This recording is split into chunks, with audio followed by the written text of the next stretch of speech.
இன்றைக்கி Saturday morning டே 6 மணிக்கே start ஆகிடுச்சு. எங்கே போயிட்டுருக்கோம்னா, ரொம்ப நாளாக வேண்டுதல் இருந்துச்சு. பாப்பா பிறந்ததுலேருந்தே அந்த வேண்டுதல் நிறைவேற்றணும்னு சொல்லிட்டு ரொம்ப நாளாகவே இருந்துச்சு. அது தள்ளி போயிட்டே இருந்தது. சரி, ஓகே, இப்போ தான் கொஞ்சம் டைம் இருந்துச்சு. அதுக்கு இன்றைக்கி தான் போகணுன்னு இருக்கு போல். அதனால் கிளம்பிட்டோம் மார்னிங்கே. போகிற வழியில் வந்துட்டு ஹஸ்பண்ட் வந்து பாப்பாவுக்கு சொல்லிக்கிட்டே வந்தார். இங்கே தான் நான் படித்தது, இங்கே தான் எங்களுக்கு அம்மாவுக்கும் அப்பாவுக்கும் மேரேஜ் ஆச்சு அப்படின்னு சொல்லிட்டு அந்த இடத்தெல்லாம் காமிச்சிட்டு இருந்தார். அப்புறம் ஸ்டேஷன் போயிட்டு டிக்கெட் எடுத்துகிட்டு போகும்போது வந்து மாமா எனக்கு பூ வாங்கி கொடுத்தாங்க. போயிட்டு ட்ரெயின் வந்து ஒரு 5 மினிட்ஸ் லேட்டாக தான் வந்துச்சு. பரவாயில்ல, கொஞ்சம் சீக்கிரமாகவே நாங்கள் போயிட்டோம். ட்ரெயின் வந்ததும் ட்ரெயினில் செம்ம ரஷ்ஷு. அப்புறம் இடம் இல்லாமல் கொஞ்சம் அட்ஜஸ்ட் பண்ணிக்கிட்டு அப்படி தான் உட்காந்தோம்.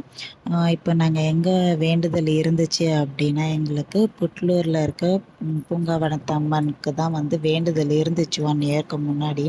பாப்பா வந்து வேணும் அப்படின்னு சொல்லிட்டு வேண்டுதல் இருந்துச்சு. அதுக்கு சாமிக்கு அப்போவே பாப்பா நின்னதும் கொஞ்சம் நிறைவேற்றிட்டோம். இப்போ பாப்பா பிறந்ததும் வேண்டுதல் இருந்துச்சு. சரி, அதை நிறைவேற்றுறதுக்கு தான் வந்திருக்கோம்.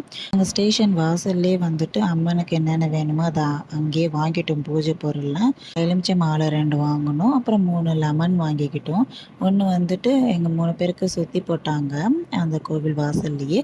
இன்னொன்று சூலத்தில் குத்த சொன்னாங்க. இன்னொன்று வந்து நம்ம அம்மனுக்கு பூங்காவனத்து அம்மன் மடியில் வச்சு நம்ம மடி பிடிச்சி அந்த லெமனை வந்து தள்ளி விடுவாங்க. அதனால் 3 லெமன் சொல்லிட்டு வாங்கியிருந்தோம். நாங்கள் வந்து ஸ்டேஷனாண்ட இருந்தே வந்துட்டு ஆட்டோ பேசிக்கிட்டோம். அங்கே இருக்கிற ஒரு 5 கோவில் கூட்டிகிட்டு போய் காட்டுறோம் அப்படின்னு சொன்னாங்க. அதாவது புட்லூரில் இருக்கிற 5 கோவில் கூட்டிகிட்டு போய் காட்டுறோம் அப்படின்னு சொன்னாங்க. ஸோ 500 அதுக்கு சார்ஜ் கேட்டார். சரி, ஓகேன்னு சொல்லிட்டு 5 கோவிலுமே கூட்டிகிட்டு காட்டினாங்க ஆட்டோக்காரரு. ஃபஸ்ட்டு நாங்கள் வீர ஆஞ்சநேயர் கோவில் தான் பார்த்தோம். அப்போ வந்துட்டு உள்ள அலங்காரம் போயிட்டு இருந்ததுனால வந்து திரை போட்டு இருந்தாங்க. ஒரு 10 மினிட்ஸ் கழித்து அப்புறம் சாமியை பார்த்துட்டு நல்லா தரிசனம் கிடச்சிது. அடுத்ததாக வந்துட்டு தட்சிணாமூர்த்தி சாமியை போய் பார்க்க போனோம். அதுக்கு ஆப்போசிட்லேயே வந்துட்டு சனீஸ்வரர் பகவானையும் வச்சுருந்தாங்க. அதுவும் நல்லா இருந்துச்சு அந்த கோவிலும். அந்த தரிசனத்தையும் பார்த்து முடிச்சுட்டு நெக்ஸ்ட்டு வந்துட்டு சிவ விஷ்ணு கோவில் பார்க்கலாம் அப்படின்னு சொல்லிட்டு போயிட்டுருக்கோம். அது வந்து எல்லாமே வந்து உள்ளதாக இருக்கிற மாதிரி இருக்குது கோவிலுங்க எல்லாமே. ஸோ நம்ம வந்துட்டு வண்டி வெஹிக்கல்ஸ் இருந்தால் மட்டும்தான், வண்டி ஃபெசிலிட்டிஸ் இருந்தால் மட்டும்தான் நம்மளால போக முடியும்.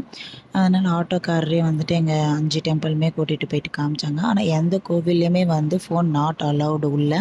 ஸோ வெளியே மட்டும் வேணால் எடுத்துக்கலாம் ஃபோட்டோஸ் எல்லாமே. அதனால் வெளியே வரையும் தான் எடுக்க முடிஞ்சுது. இந்த சிவ விஷ்ணு ஆலயம் கோவில் வந்து எங்களுக்கு ரொம்பவே பிடிச்சிருந்தது. ஏன்னா வந்து இதில் எல்லா சாமியுமே வந்துட்டு இருந்துச்சு. மெயின்டெனன்ஸ் எல்லாமே நல்லா பண்ணியிருந்தாங்க. இதுக்குள்ளேயே வந்துட்டு ஒரு குளம் மாதிரி செட் பண்ணி அதில் வந்துட்டு பெருமாள் வந்து படுத்துட்டு இருக்கா மாதிரி இருந்தார். அது இன்னுமே பார்க்க ரொம்ப பிரம்மாண்டமாக இருந்துச்சு. அதுக்கு அடுத்ததாக வந்து கடைசியாக வந்து பஞ்சமுக ஆஞ்சநேயர் கோவில் போனோம். அதை பார்க்க இன்னமும் கண்ணுக்குள்ளேயே இருக்குது அந்த பஞ்சமுக ஆஞ்சநேயரை பார்க்க. ஏன்னா அவ்வளோ அருமையாக பண்ணியிருந்தாங்க.